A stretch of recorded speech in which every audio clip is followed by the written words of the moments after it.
Hey, welcome to the Burda Festival Podcast powered by afikra. My name is Mikey Muhanna. On this episode, we are interviewing HANI ASFOUR, the Dean of the Dubai Institute of Design and Innovation. If you'd like to know more about the festival, go to burda.ae. Hope you enjoy it. Welcome to another episode of the Burda Festival Podcast powered by afikra. My name is Mikey Muhanna. I'm excited to have our special guest, HANI ASFOUR, who is the Dean of the Dubai Institute of Design and Innovation, DIDI. He is an MIT and Harvard trained architect with over 22 years of experience as a practicing architect, designer, and educator. He has taught architecture and design in the US, Lebanon, and the UAE. HANI was recently named as one of the 45 most influential architects in the MENA region by Middle East Architect magazine, which also awarded him the 2017 prize for Best Cultural Building. HANI, welcome to the podcast. Thank you so much, Mikey. Great to be here. It's our pleasure to have you. So I guess the first question, HANI, is what is the Dubai Institute of Design and Innovation? And this is an institution that I suspect a lot of our listeners are excited to hear about, but may not know anything about. So what is this place? Good question. The Dubai Institute of Design and Innovation is a university that we launched in 2018. It is a university for design, focused on design. It's a 4-year program, and we developed the curriculum with MIT and with Parsons in New York. The idea is that we need to be able to train the youth for future jobs and that are in tune with the needs of the fourth industrial revolution. So we need to future-proof them. So the curriculum is very much driven by that idea. That's why we combine design thinking with technological fluency and strategic proficiency from the first day. So the students learn how to solve complex problems using creative thinking, using critical thinking, and being able to actually address real-world problems, very difficult problems, and then using their creativity with their strategic acumen and with technological know-how to come and solve it. So from day one, they learn about robotics, blockchain, AI, you name it. So they hone the tools of the age. They also understand the social impact. So we call this the why. Why are you solving this problem? Who are you solving it for? How can you be empathetic with fellow humans and fellow creatures, with a planet, with the universe? And then how do you creatively address that from starting with understanding who you are solving the problem for and empathize? So empathy is a very important starting point with technological know-how and the strategic implications. People don't typically think of the sort of, there are phrases like human-centered design, but people don't tend to think about innovation and design being concerned with humanity and sort of and ecology and the universe. And so I feel like there must have been some very intentional thinking about how to actually fit that in properly. Yes, absolutely. And one of the biggest challenges we face is that most people think of design as the skin or the style, especially in this region where design is associated with luxury, right? So I tell my students, if you want to end up working with Gucci, you will have the skills. At the same time, we wouldn't have done a proper job if we didn't raise your awareness about the real work and those skills of making, of thinking, of putting things together, of thinking laterally to solve these complex problems. And Mikey, the results have been incredible. So one student, second-year student at the time, used all these skills to create a device that would translate colors into sounds so a visually challenged person can actually enjoy a painting. And it's a handheld device, and the students have to make it work. So they used Arduino, they used 3D printing, they used their empathetic knowledge by interviewing people who were visually challenged and asked them how they want to do it. And he created a handheld device. And this literally can go to the market tomorrow. right? And so another thing that we're working on is all these brilliant ideas the students are coming up with. We are building an ecosystem within our family of being part of Dubai Holding to create a trajectory for students that once they graduate or while they graduate, they can actually incubate and accelerate their ideas. So that's the next phase that we're working on now. So the idea is that this institute is also an engine for economic growth. Absolutely. And it started from that premise. At least that's my reading of it. So Richard Florida, in a seminal book written maybe 15 years ago called The Rise of the Creative Class, basically argues that a knowledge economy needs three pillars to survive or to thrive.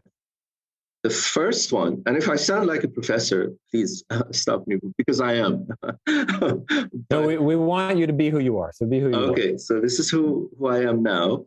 And the three pillars are actually a mindset, infrastructure, and talent.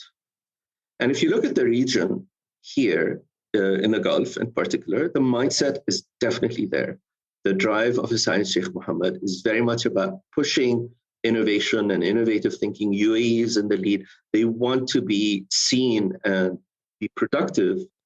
And so they are providing all the mindset that is needed through leadership and supporting it with spending a lot on making the infrastructure not available only, but actually cutting edge to encourage innovation and knowledge and all of that. So policies and structures are in place to actually solidify the two of the three pillars, which leaves talent. And that's why, I mean, a lot of people from the northern Arab states come to the Gulf because they are the talent. Eventually, though, the talent has to be homegrown. And this is the role of the IDI, is to actually grow that talent from that phase. And when we were charged to do this, the first thing we did, we did studies with large people who do studies. And we did a study on the design outlook in the region. We looked at the design education outlook, and we discovered that there's a lot of growth that needs to happen to meet the needs of the region. And we also discovered that there are many schools that teach architecture, interior design, graphic design, and they're doing a great job. However, there are areas of growth that have been untapped. Product design, interactive design, fashion design, and strategic design and management, which is a very, very much in demand field that is growing. So the big five, Accenture, Ernst & Young, they are going in that field today in strategic design, because it's basically strategic design. We can think of it as a way of using creative thinking to solve strategic problems. So some people call it service design, some people call it social innovation. This is a huge field that is growing. So these are the four fields that we actually offer. We are here to complement and fill a gap rather than compete with the state and established universities. So we don't have architecture, interior design, and graphic design. We have product design, interactive design, fashion design, and strategic design management. Okay, so let me ask you a question, because it's easy for one to paint a really rosy picture and to say, everything is great. We're perfectly positioned. We're doing amazing. A+ is in every single column. But of course, that's never the case anywhere. So from your vantage point, what are some of the weakest muscles that we could either describe as challenges or we could describe as opportunities when you think about the current landscape in Dubai as positioning itself as a center for innovation and design? Asked differently, where some of the biggest leaps can be made? I'm trying to think, because so far it's been quite rosy, I have to say. Some of the biggest challenges we face are ticking the boxes that we need to fit in as an innovative organization that needs to be accredited regionally, right? So, for instance, I need to explain one thing to come back to this idea. Great. To future-proof the students, we discovered that we need to convert them from T-shaped people, which is where the market is saying, to pie-shaped people, pi as in the Greek letter pi. T-shaped people are people who are deep in one field and have the empathy and ability to work across disciplines. Pie-shaped people, we think, are better equipped for an indefinite future. What do I mean by that? So to understand where our students were to go in the beginning, we analyzed, okay, we tried to understand what are future jobs. So a future job, for instance, today is happening now, but 5 years ago, an augmented reality designer was something that was on the horizon. And we felt that in 4 years, our students need to be able to actually work in the virtual environment, right? So this is something that you can see, we are in that space now working with virtual reality before Zuckerberg went into the metaverse, okay? So how do we do that? We did some research like academics do, okay, where's the world going? What are things? So let's take augmented reality designer.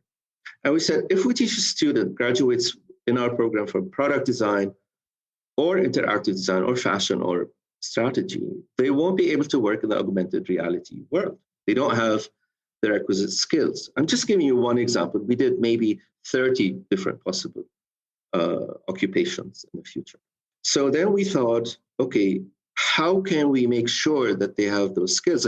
And we discovered that these jobs actually fall between disciplines. They are not within the silos that are traditionally there.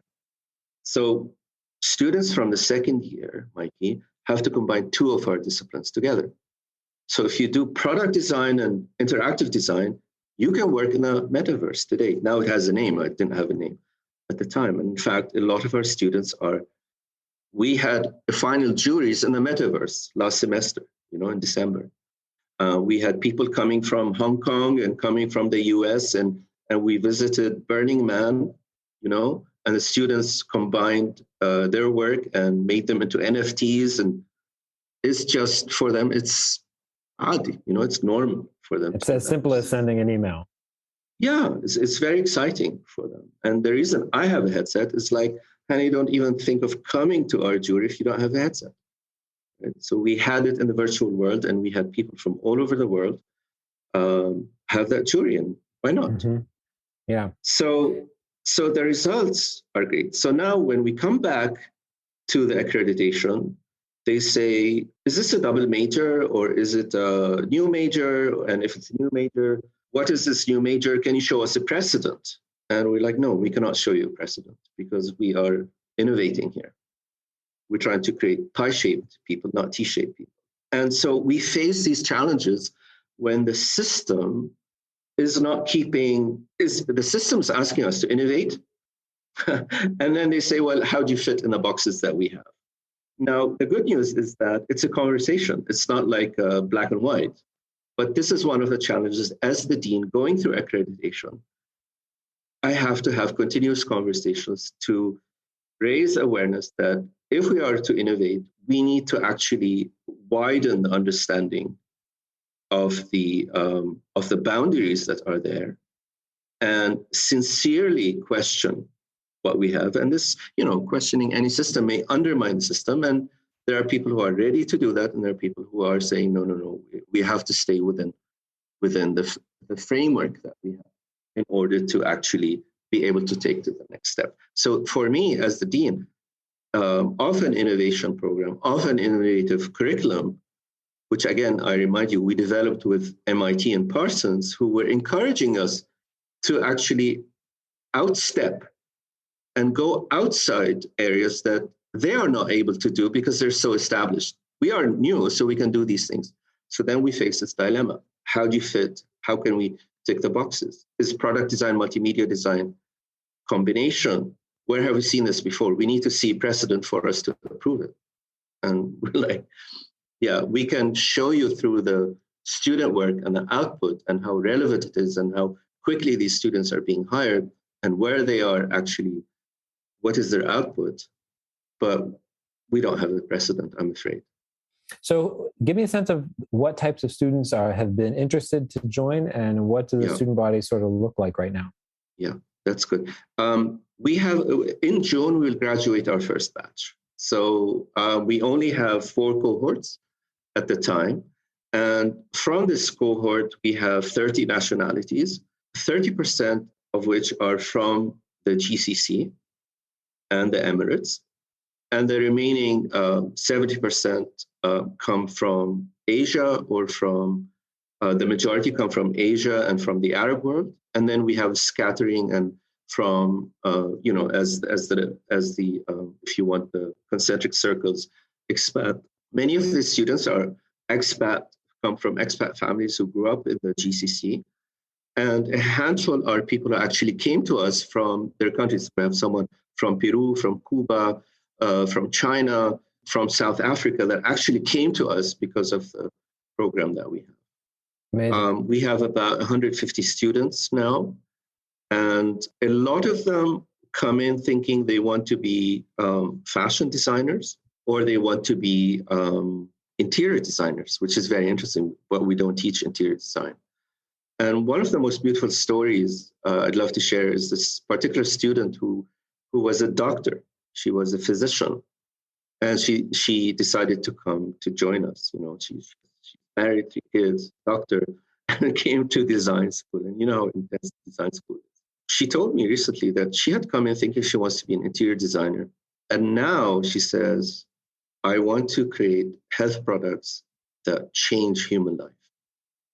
And for me, it was like, this is exactly like what we want design to be doing, like to affect positively human life, and in a way that is fundamental. Right? So This to me is a beautiful story of the type of students that we have. Another student said, look, I want to be a fashion designer, but if you're not going to teach us ethical practices in fashion, I'm not interested in being in this program. So it is this generation that is demanding ethical practices and sustainability and all of that. I mean, it is our curriculum. At the same time, they are asking it, and your generation and Nadia's generation. Let me ask you a question about the opposite of the metaverse, which is the lived reality and the actual space that DI is in, which is D3. And I, in particular, want you to talk about this quote unquote mega studio space that is on campus. So explain the actual space the campus is, what it's like, and why is it in D3? Yeah. The story goes is that from the beginning, when His Highness Sheikh Mohammed decreed that this would be the design district, he gathered some of his advisors and said, please start with a university before you do anything. So this was from the beginning vision. And the people who were charged with this task, the first thing they did is they went to MIT, right? And they said, are you interested in helping us? And it's actually through the MIT network that I got connected because of my alma mater, my undergrad. And also because of the Lebanese connection. I don't know if you know that the dean at MIT is Lebanese Hashim Sarkis. And one of the people who were the leaders of the university were Ali Jabir. And so they knew each other from Lebanon, and you know how it is. So that's how these pieces fit together. So His Highness said, start with the university. MIT came on board. We thought that this makes a lot of sense at the right time, because now we need to grow the talent. And we are in the midst of at least 300 design companies that are there, including governmental agencies, including private enterprises, including NGOs, including all sorts of disciplines, from architecture to fashion design, through all of them there together. Now, we are privileged to be there, and we don't want to take it for granted. So we do a lot of activities where our students are engaged with the community. One of the ones that we launched before the pandemic, and we had to stop, and we will relaunch hopefully soon, is we call the library with a V, which is the human library. And it's basically the students interviewing experts in the community and recording those and placing them in a database in our library. So let's say you want to investigate, outer space design, which is something that we actually have professors specialized in that, designing for human habitation outer space. And let's say you want to develop research that. Of course, there isn't much information there. You might get a few articles, you might get a few books, but what the Human Library at the IDI does, it connects you to people in D3 who are specialized in this, and you can book an appointment with them. You can watch the interview that we have already in place, but you can also reach out to them and connect with them and have a one-on-one conversation with them, right? So this is one aspect of D3. The other one is In5, which is also a part of the ecosystem, which is an incubator. And this is where we're building this bridge. So once our students are part of the IDI, part of their tuition goes into lifetime membership into In5, this innovation and incubator platform that is that's very generous. And we actually share a lot of facilities with them. So our students from the beginning are engaged with that community, and we have a lot of activities together. We have co-exhibitions together, and things like that. And we're actually growing that relationship. So I want to ask you a question to sort of, for those who can't see the screen, since this is an audio podcast. Okay. The background that I'm looking at, you have the quote, "I see design in your future." So yes. I'd like you to look deep into the future and try to get a sense of what DIDI looks like in sort of 15, 20 years. That's a really good question. I haven't gone that far out.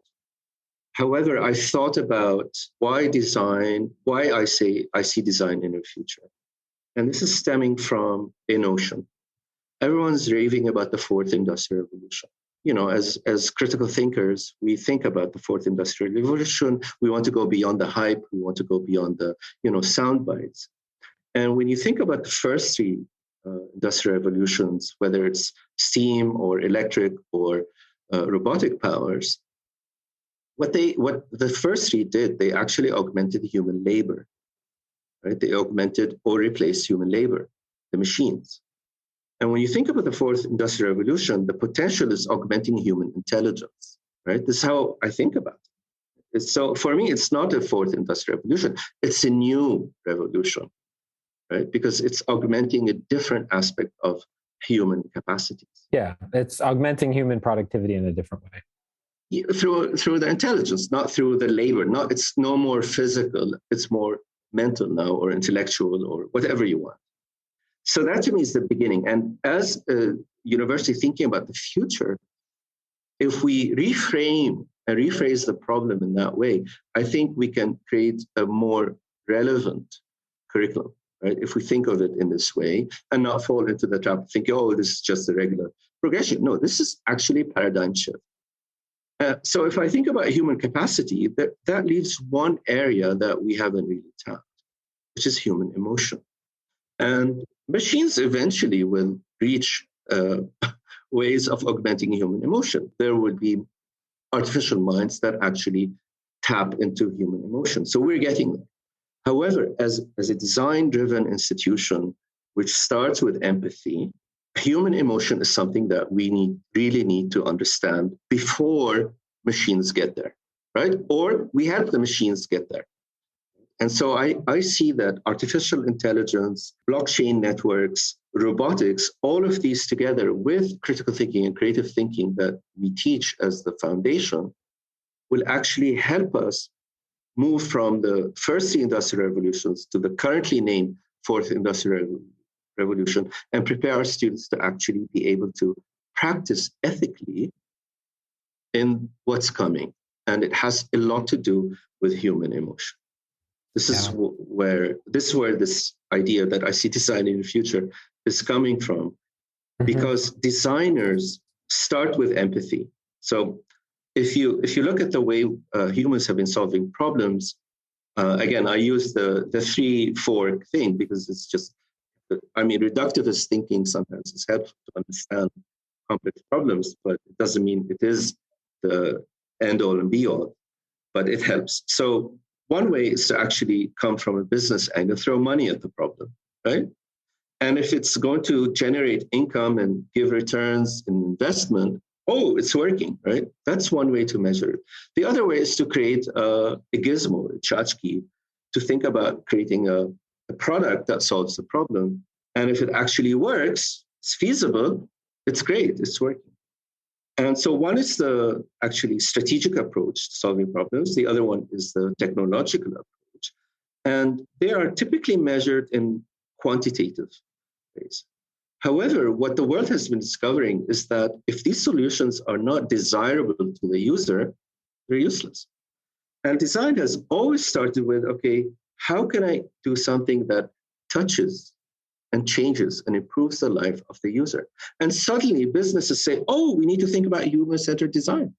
And Hashim Sarkis, the dean at MIT, said, you know what, Hani, we've been design thinking all our lives, but we didn't know it was called design thinking. Right? It's just the way we solve problems. We start with understanding what does the user want. So design today, its power is that it's changing how businesses solve problems and how technologists solve problems. And it has to be collaborative. It has to be collaborative. And the key thing is, if technology is not humanized, it's not meaningful, and it's not desirable, it's just a gimmick. I mean, you go to Expo today and you're chased by a robot carrying brochures and, that's not desirable. It's not what I want a robot to do, to give me a brochure, a printed brochure, mind you, which I think is a paradox.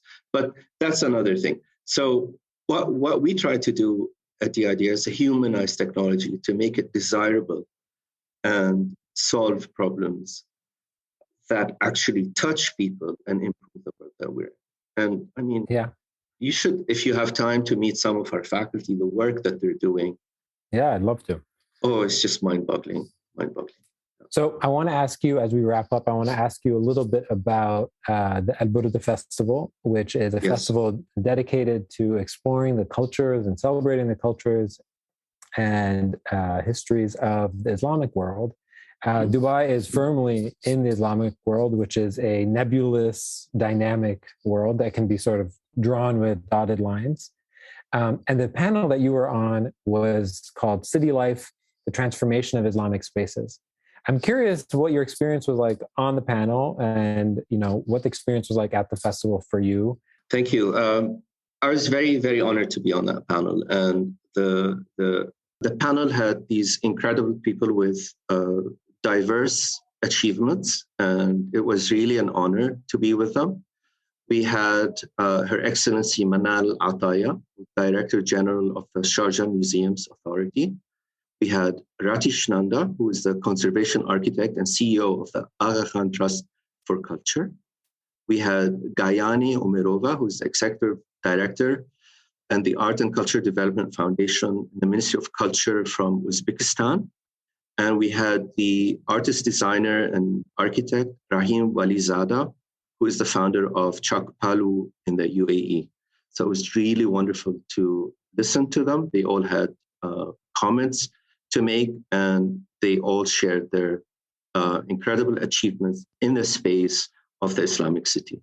The panel discussion, if I were to reduce it, not in a reductive sense again, but to try and give the core of it, is how can we be relevant, contemporary, without being sentimental? An example I give to my students, usually I say, if yesterday's artisans and architects and innovators had the tools of today, so if an architect today, in Sinan's time, during the Ottoman period, had the ability to span, 40 meters, would they still make a dome? I don't know. Would they make an arch? So the arch is actually a very innovative way of taking stone to allow it to span wider distances. That's where the arch came from, right? So, but today with concrete and steel, who needs arches?